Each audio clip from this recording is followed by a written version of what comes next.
까지 있는 말씀입니다. 요한복음 5장 1절부터 9절 교독하겠습니다. 그 후에 유대인의 명절이 되어 예수께서 예루살렘에 올라가시니라. 예루살렘에 있는 양문 곁에 히브리 말로 베데스다라 하는 못이 있는데 거기 행각 5이 있고 그 안에 많은 병자, 맹인, 다리 저는 사람, 혈기 많은 사람들이 물이 움직임을 기다리더니 이는 천사가 가끔 못에 내려와 물을 움직이게 하는데 움직인 후에 먼저 들어가는 자는 어떤 병이 걸렸든지 낫게 되밀어라. 거기 38해 된 병자가 있더라. 예수께서 그 누운 것을 보시고 병이 벌써 오래된 줄 아시고 이러시되 내가 낫고자 하느냐. 병자가 대답하되 주여 물이 움직일 때에 나를 못에 넣어주는 사람이 없어 내가 가는 동안에 다른 사람이 먼저 내려가나이다. 예수께서 이러시되 일어나 네 자리를 들고 걸어가라 하시니 그 사람이 곧 나와서 자리를 들고 걸어가니라. 이날은 안식일이니. 아멘.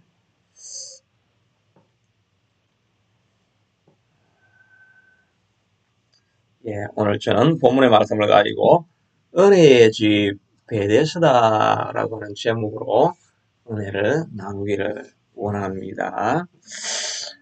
우리가 잘 아는 헬렌 켈러는 삼중고를 겪었지요. 19개월 때까지는 정상적인 아이였는데 크게 열병을 앓고 난 이후에 시각도 잃어버리고 청각도 잃어버리고 또 말도 할 수 없는 그런 상태가 되었지요. 그는 마치 짐승같이 그리고 살았다고 이렇게 합니다. 그러다가 이 헬렌 켈러는 앤 설리반이라고 하는 좋은 선생을 만나서 그의 인생이 완전히 바뀌어지고 배우는 기쁨을 통해서 하버드를 졸업하고 인류 역사에 남는 사람이 되어졌죠. 이 앤 설리반도 정상적인 사람은 아니었죠. 어릴 때 부모님을 잃고 버려져 있다가 동생과 함께 정신병원에 들어갔는데 동생은 죽어버리고 너무 고통이 되니까 눈에 시각장애가 찾아와가지고 병원에서도 포기하여서 지하 감방에 넣어두었죠. 그런데 로라라고 하는 간호사가 인내심을 가지고 몇 개월 동안을 아무 대화도 하지 않는 애를 찾아가서 계속 소통하려고 하고 마침내 그의 마음문을 열고 변화를 일으켜서 앤 슬리반이 이제 졸업하고 대학교까지 나올 수 있는 그런 변화된 사람이 되어졌습니다. 그러니까 사실은 인생에 한 사람이 누구를 만나느냐 하는 것이 그의 인생을 결정짓는다는 것을 알 수가 있습니다. 지난주에 보았던 수가성, 지지난주에 보았죠. 수가성 여인이나 왕의 신하, 또 아들을 병을 고친 사람이나 다 인생이 끝이 날 수밖에 없는 그런 상황이었는데 예수님을 만나면서 그의 인생이 저주받았던 인생들에서 다 남에게 그리스도를 소개하며 찬양하며 인생의 기쁨을 회복하고 삶의 목적을 이루어가는 사람으로 바뀌어졌지요. 저도 고등학교 2학년 때 병이 있어서 학교에 휴학을 하고 절망적인 상황에 있었죠. 대학 가기를 소원했는데 공부를 계속하지 못하니까 큰 절망 가운데 있었다가 근처에 있는 교회를 찾아갔는데 마침 그 교회가 신유의 역사가 있는 교회여서 제 병을 다 고치게 되고 예수님을 만남으로 말미암아 죽을 수밖에 없는 인생이 변화되어서 새로운 인생, 거듭난 삶을 살게 되어졌지요. 제가 만약에 그때 저를 찾아갔다든지 이랬다고 한다면 오늘 제 인생은 없었을 것이라고 할 수가 있습니다.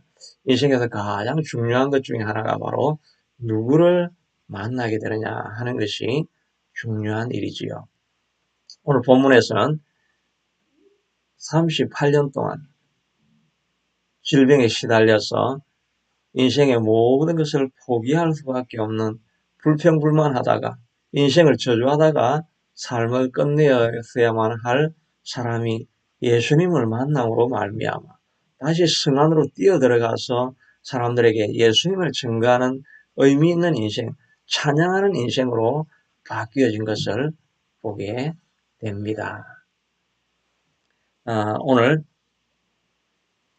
이 이야기는 지난주에는 우리가 지난주에까지는 사마리아 성으로 올라가다가 수가성 여인을 만나고 그리고 더 올라가서는 이제 다시 갈릴리 가나 지역에서 왕의 하인의 아들을 고치기 위해서 찾아왔던 그 가버나움에 있는 아들을 고친 그런 사건이 나왔죠. 그러니까 다 갈릴리 다 북쪽 지역입니다. 저 끝까지 올라갔는데 오늘 본문에서는 예수님께서 명절을 맞이해서 아마도 6월절이었겠죠.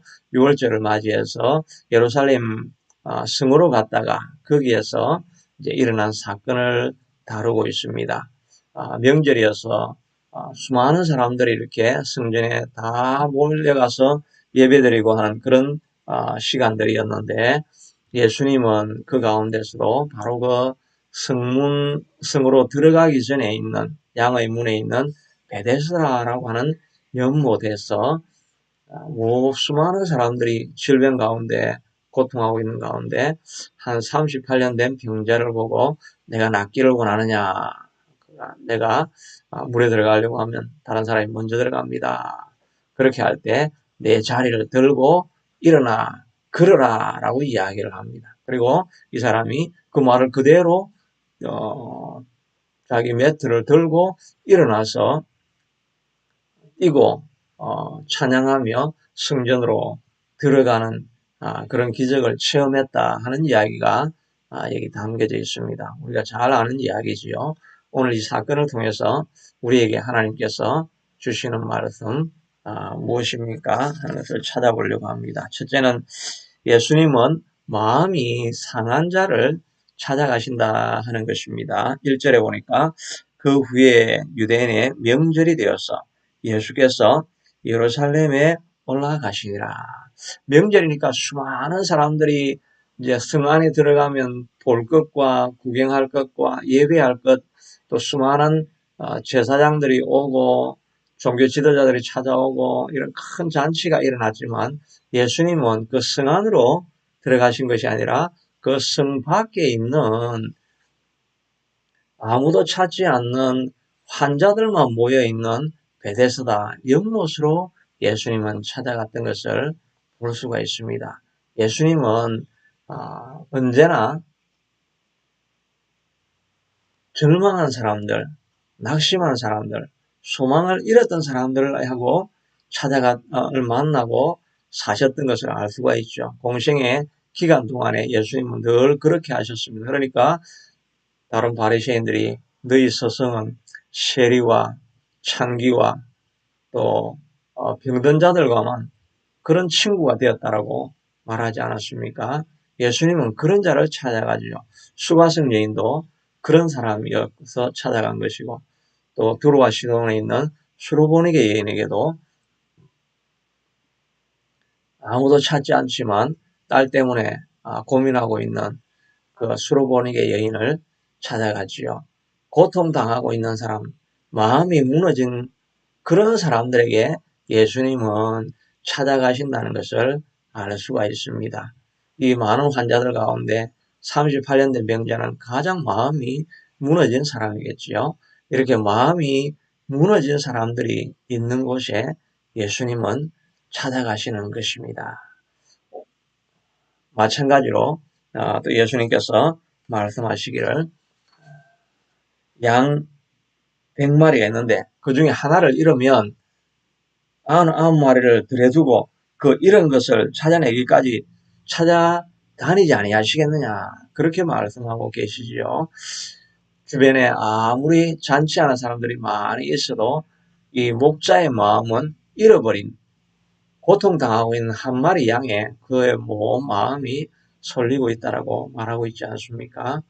이건 오늘날 우리에게도 적용해 본다고 하면 바로 우리가 고난 가운데 있을 때, 고통 가운데 있을 때 우리의 마음이 무너지고 상심하고 감당할 수 없는 어려움 때문에 고통당하고 있을 때 바로 그때 그 자리에 예수님이 가장 가까이 계신다는 것을 우리가 이해할 수가 있을 것입니다. 그래서 많은 사람들이 여러분 가장 고난당하고 있을 때 그때 바로 예수님이 여러분과 함께 계십니다. 또 새벽에 미명에 해가 뜨기 바로 직전이 가장 어두울 때라고 하지 않습니까? 그러므로 여러분이 가장 절망하는 자리에 있다고 생각될 때 바로 그때 예수님이 가까이 있다는 것입니다. 이렇게 말을 많이 하게 되죠. 근데 사실 그 말이 고통당하는 사람들한테 무슨 위로가 되겠습니까? 저는 그런 설교를 들을 때 하나도 별로 위로가 안 되겠다 이런 생각이 듭니다. 아니 고통 중에 있는데 예수님이 옆에 있다는 걸 무슨 어떤 증명이 된다든지 뭐 이렇게 해야 위로가 되지.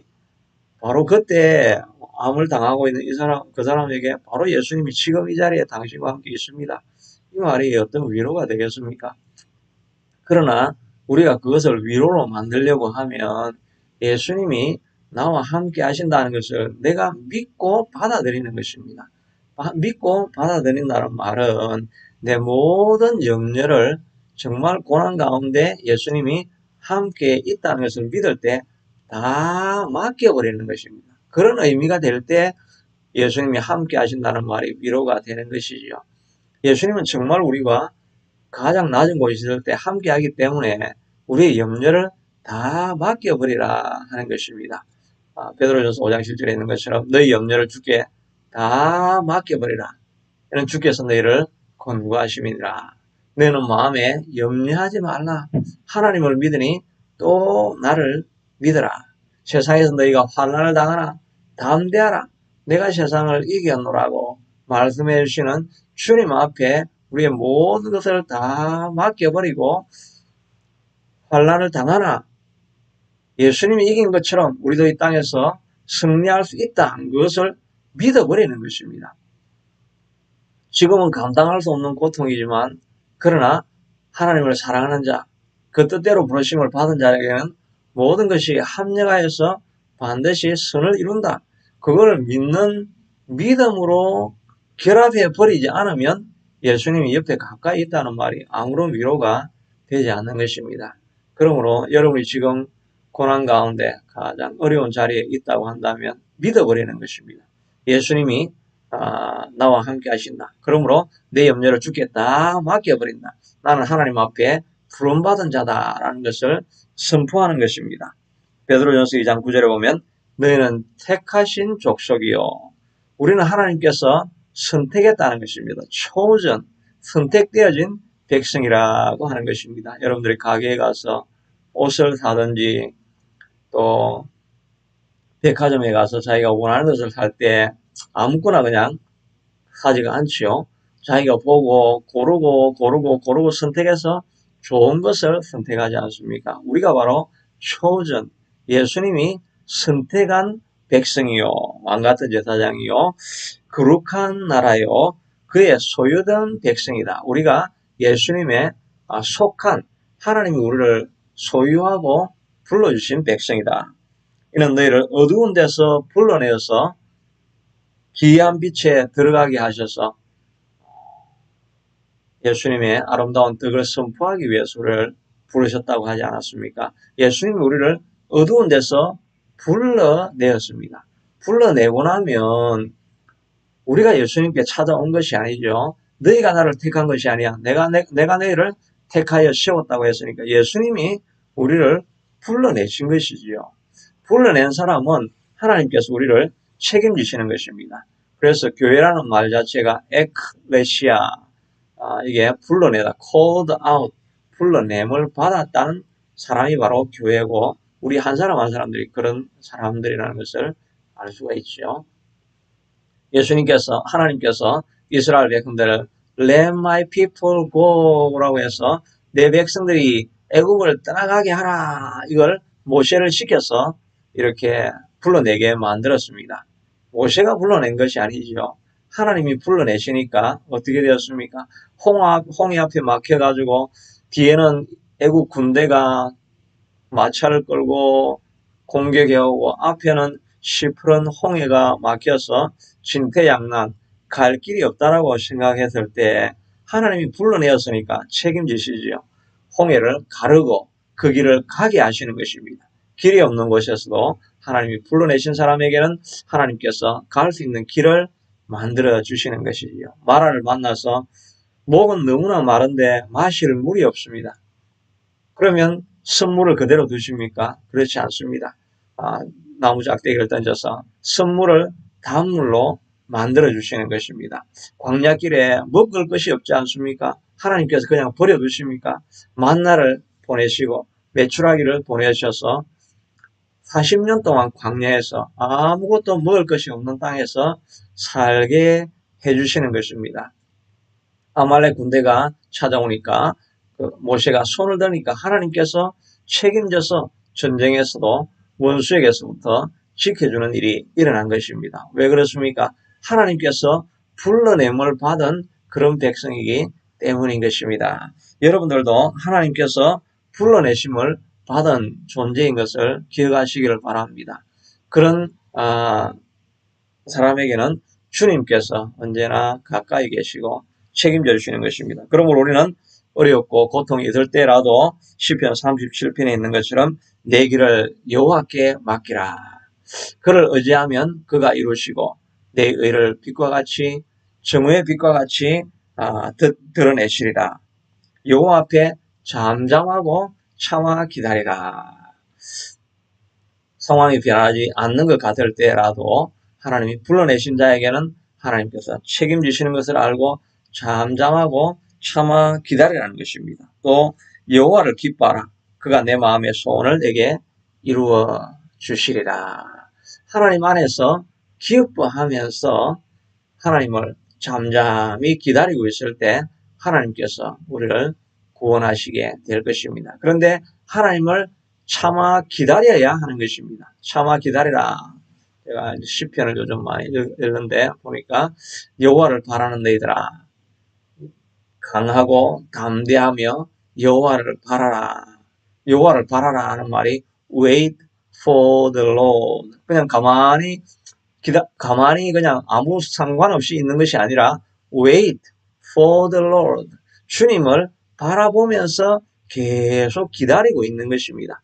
담대함으로 상황이 아무것도 변하지 않아서 마음이 낙담이 될 때에도 담대함으로 용기를 가지고 여전히 하나님을 바라보고 있어야 되는 것입니다. 그냥 하나님도 생각도 안 하고 그냥 아무 생각 없이 평안하게 지내라는 것이 아니라 하나님을 기다리며 하나님 언제까지입니까? 언제까지입니까? 그러면 그렇게 기다리면서 담대함으로 낙심하지 않고 또 기뻐함으로 여호와를 기뻐함으로 하나님이 이루어 주시는 일들에 대해서 불평하지 아니하고 주어진 상황에 감사하며 여호와를 바라고 기다리고 있을 때 하나님께서 상황을 변화시켜 주실 것입니다.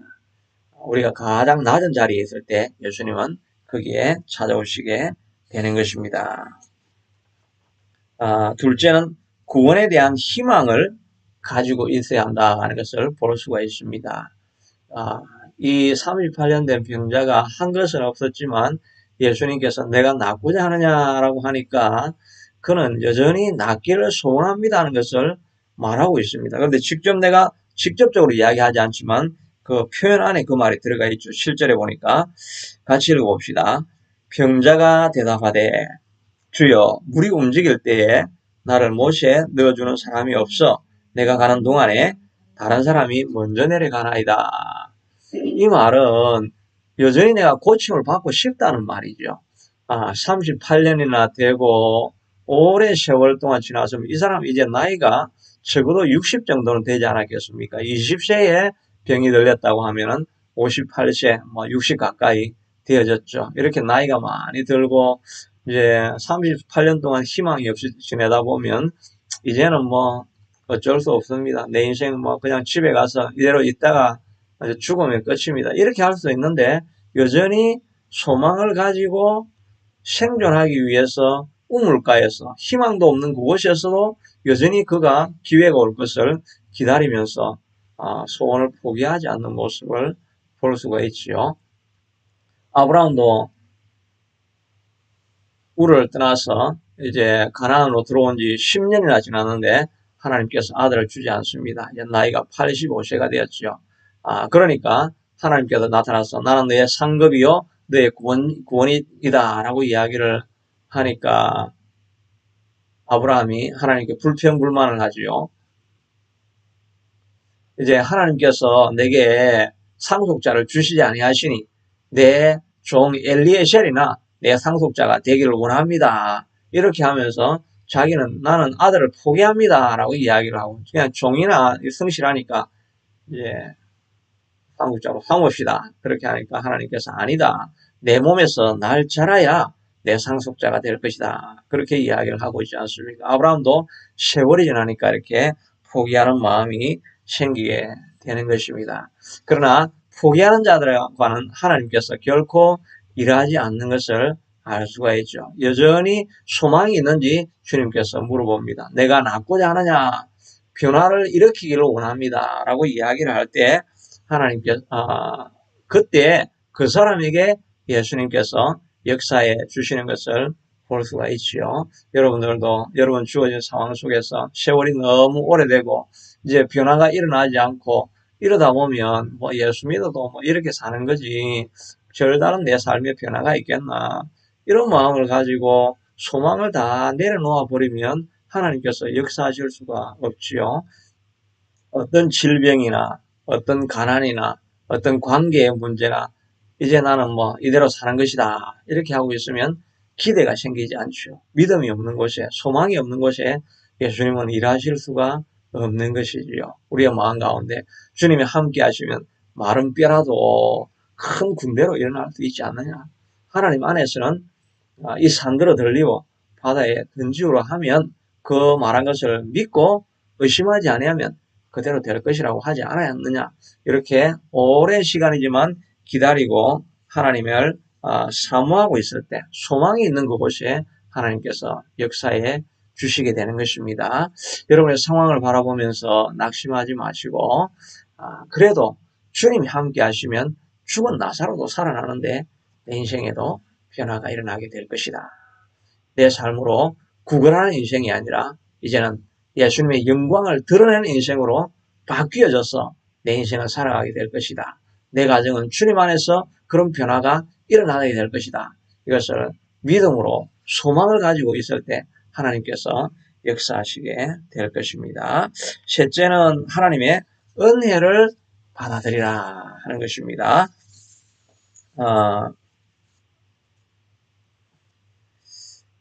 예수님이 이렇게 질병을 치유한 여러 가지 경우들이 많이 나오죠. 지난주에 왕의 신하는 얼마나 많은 수고를 합니까? 가버나움에서 가나까지 34km를 달려와서 예수님을 모시고 다시 34km를 돌아가려고 하는 이런 일들은 참 힘든 일인데 그래도 그런 수고를 마다하지 않습니다. 바디메오는 예수님을 구원을 받기 위해서 다른 사람이 막 뭐라고 해도 그냥 생명을 걸고 나사렛 예수여 이렇게 고함을 지르면서 자기가 무언가를 이렇게 하려고 애를 쓰는 모습을 볼 수가 있지요. 그러나 오늘 이 사건의 특이한 점은 이 38년 된 병자는 아무것도 하지 않았습니다. 예수님에 대한 믿음조차도 없었습니다. 예수님을 뒤에 보면 누가 너를 고쳤느냐 하니까 난 그 사람 누군지 모른다라고 이야기했습니다. 나중에 예수님이 성전에서 다시 그를 만나서 예수님을 그가 그때는 알게 됐죠. 그러니까 자기를 고치는 사람이 누군지도 모르고 있었습니다. 그리고 예수님께서 고쳐달라고 할 때 주여 내가 믿음이 없지만 내가 믿나이다. 나에게 믿음을 주십시오라고 하면서 믿음을 달라고 하는 그런 말을 한 것도 아니고 그냥 예수님께 인생에 대한 하소연만 했습니다. 내가 여기 있은 지 38년인데 물이 동하면 좀 들어가서 나도 빨리 고침을 받고 싶은데 내가 너무 약한데 다른 사람들은 강하니까 저 사람들은 먼저 뛰어들어가고 내 인생에는 아무 소망이 없습니다. 이렇게 하면서 그냥 불평, 불만, 신세, 한탄을 예수님께 틀어놓았는데 예수님께서 그걸 보시고 내가 낫고자 하느냐, 낫고자 하는 소원이 있으니까 그러면 매트를 들고 일어나 가라. 아무 일 없이 그냥 고침을 받은 특이한 사건인 것입니다. 이 사건이 무엇을 말하려고 하는 것은 이 연못의 이름에 있습니다. 연못의 이름에 베데스다 이렇게 되어 있지 않습니까? 베데스다, 베데스다 연결하면 그렇게 되죠. 베시란 말은 히브리에서 집이란 말이죠. 그래서 베엘 하면 하나님의 집, 그다음에 베엘렘 하면은 떡 만드는 집. 그게 다 베스가 집이라는 말이죠. 베데스다 할 때 이거는 집인데 에데스다 해서 이게 자비의 집, 은혜의 집이라는 그런 의미가 있는 것입니다. 그 말 그대로 이 사람은 아무것도 한 것도 없는데 그저 예수님이 찾아가셔서 아무 공로가 없는 그 사람을 구원해 주는 사건이 바로 베데스다, 은혜의 집의 사건인 것입니다. 이것이 바로 우리 인생이라고 할 수가 있죠. 하나님 앞에 아무런 공로가 없는 우리를 하나님께서 친히 이 땅에 오셔가지고 사람의 몸, 종의 몸을 입고 십자가에서 자기를 죽이심으로 말미암아 우리를 구원해 내셨는데 그 많은 사람들 가운데서 우리를 불러내어서 나를 구원해 주셨다는 것이 얼마나 놀라운 은혜입니까? 그래서 로마서 5장에 보면 일하는 자에게 그 삭시 은혜로 여겨지지 아니하고 보수로 여겨지거니와 그렇죠. 일하는 열심히 내가 나가서 일했는데 누가 돈을 준다. 그렇게 하면 내가 이만큼 수고를 많이 했으니까 그 돈을 받는 거죠. 그러니까 보수로 여기지 이게 은혜로 여기지 않습니다. 그러나 일을 아니할지라도 경건하지 아니한 자를 의롭다 하시는 이를 믿는 자들에게는 그의 믿음을 의로 여기신다. 아무런 일도 하지 않고 공로도 없고 경건하지도 않고 거룩하지도 않은데 그 사람을 예수님께서 불러가지고 내가 너를 위해서 십자가에 매달렸기 때문에 내가 믿기만 하면 내가 너를 의롭게 해주겠다. 이렇게 말씀하시는 것은 이거는 순전한 은혜지요.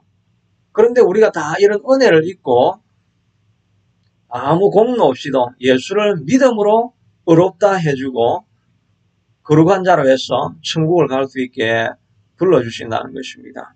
그래서 5장 3절에는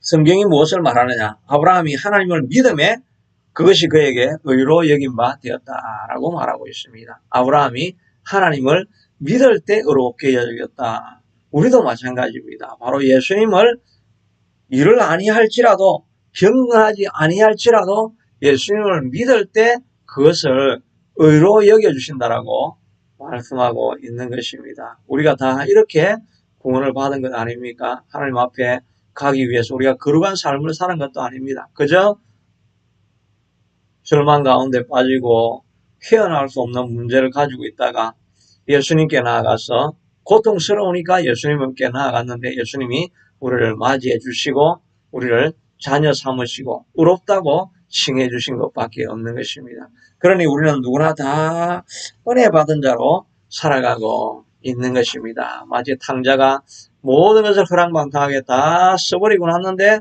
그런데 집으로 돌아가니까 품꾼이 아니라 아들로 삼아주고 다시 금가락지를 끼워주고 옷을 입혀서 아들로 우리를 칭해 주시겠다라고 말씀하시고 있는 것입니다.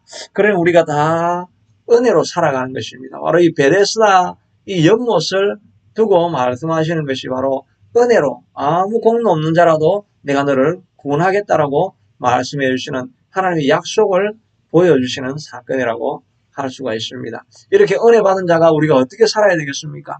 은혜 받은 자가 은혜를 베풀며 살아야 되지 않겠습니까? 그래서 1만 달란트 빚진 자가 탕감을 해주니까 밖으로 나가가지고 자기에게 100데나리온 빚진 자를 그냥 멱살을 잡고 감옥에 쳐넣으니까 하나님께서 괘씸하다. 그 종을 다시 불러들이라 해가지고 감옥에 넣어버렸다. 다시 말해서 우리도 은혜 받은 자가 은혜 갚는 삶을 살아가야 하지 않겠습니까? 그런데 우리가 그런 삶을 우리가 살지를 못하지요. 예수 믿고 나면 은혜를 받은 자로서 살아야 되는데 여전히 세상 사람들하고 똑같이 손해보면 불평불만하고 희생하지 않으려고 하고 또 내 것을 주지 않으려고 하고 그런 삶을 살아가는 것입니다. 왜 그렇습니까? 하나님의 은혜를 경험을 하지 못하니까. 하나님을 만나야 이 절망의 베데스다 연못이 은혜의 집으로 바뀌는데 그 삶에 예수님이 들어가지 아니하고 예수님을 경험하지 못하니까 우리가 거룩한 삶과 희생하는 삶, 은혜를 베푸는 삶을 우리가 살지 못하고 있지 않습니까? 바로 이 가정도 우리의 가정도 바로 예수님이 같이 하시면 베데스다 은혜의 집이 되는데 그저 예수님 없는 은혜의 집이라는 하는 모양만 가지고 있으니까 그 안에 경쟁이 가득한 것입니다. 이 연못을 예수님 만나기 전에 이 38년 된 병자가 뭐라고 묘사를 하고 있습니까? 내가 들어가려고 하면 내보다 힘센 사람들이 먼저 들어가나이다. 그러니까 그 성 안에는 무한 경쟁이 있는 것입니다.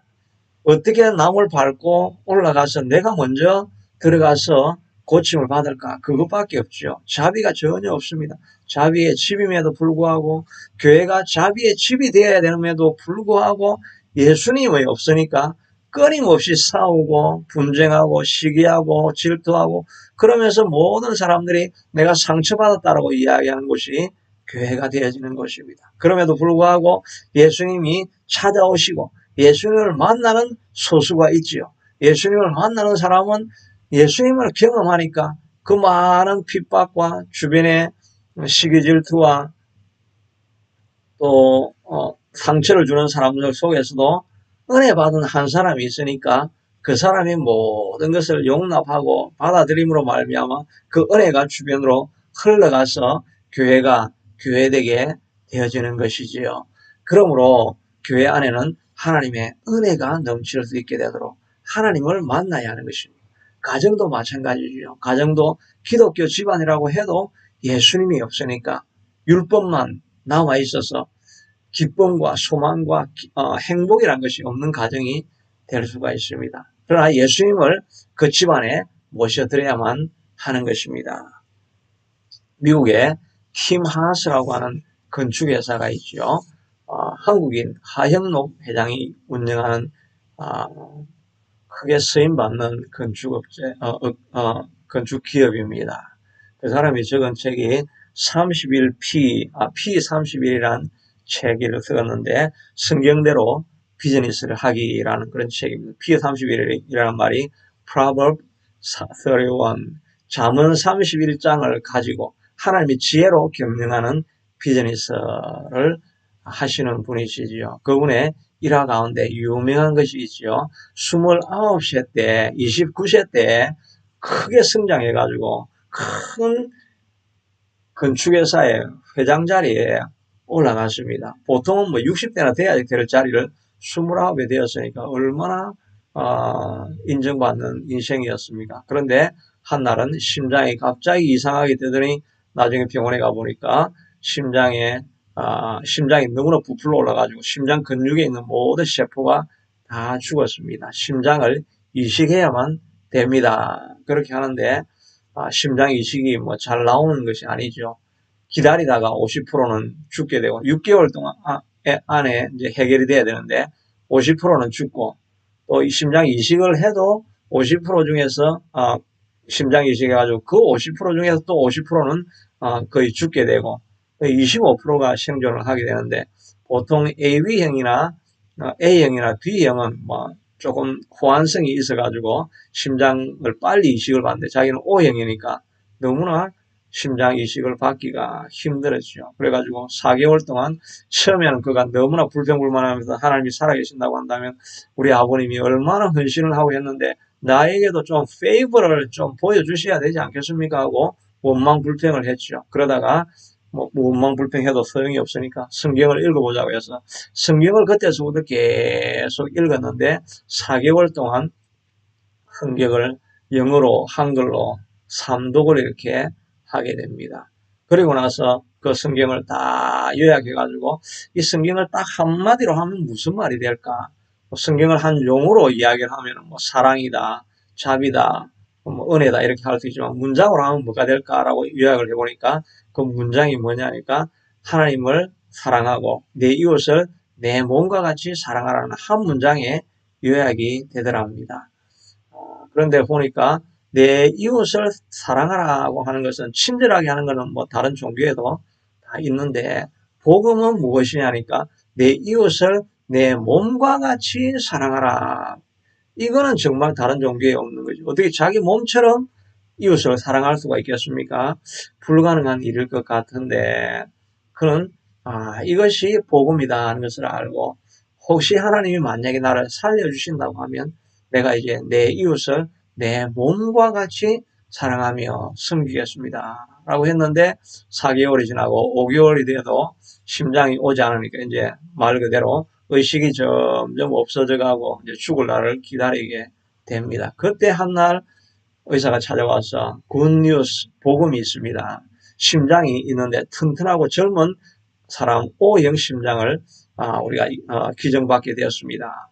오늘 밤에 이제 이식 수술을 하게 될 것입니다. 정말 복음이었죠.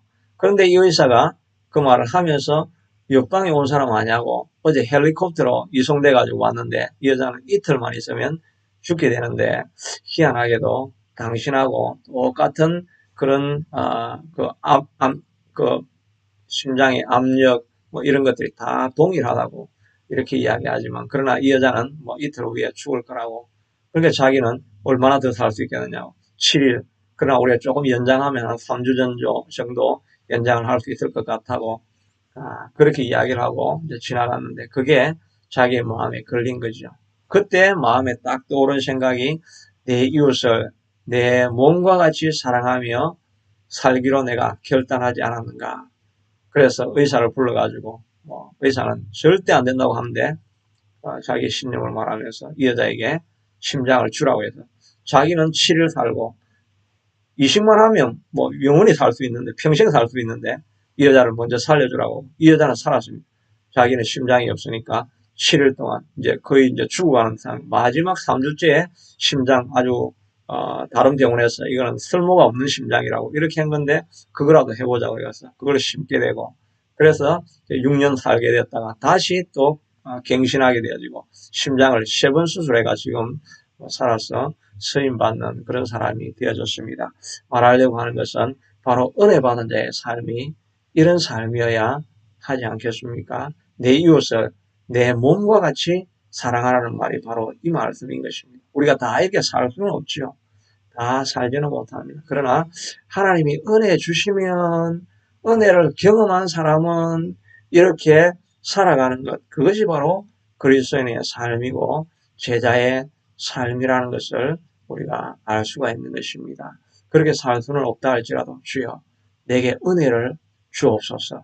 구원의 감격을 회복시켜 주시옵소서. 그래야 해서 우리의 가정이 자비의 집 베데스다가 되게 해주시고 교회가 베데스다가 되어서 희생과 예수님의 십자가가 있는 그런 곳이 될 수 있게 하여 주옵소서. 은혜 받은 자가 은혜를 나누는 곳이 교회가 되게 해주시옵소서. 이런 마음으로 살아갈 때 가정과 교회와 여러분의 삶에 하나님의 축복과 형통함과 평안이 충만하게 넘치는 인생이 될 것입니다. 진정한 제자의 인생이 되어질 것입니다. 자비하신 아버지 하나님, 베데스다 은혜의 집입니다.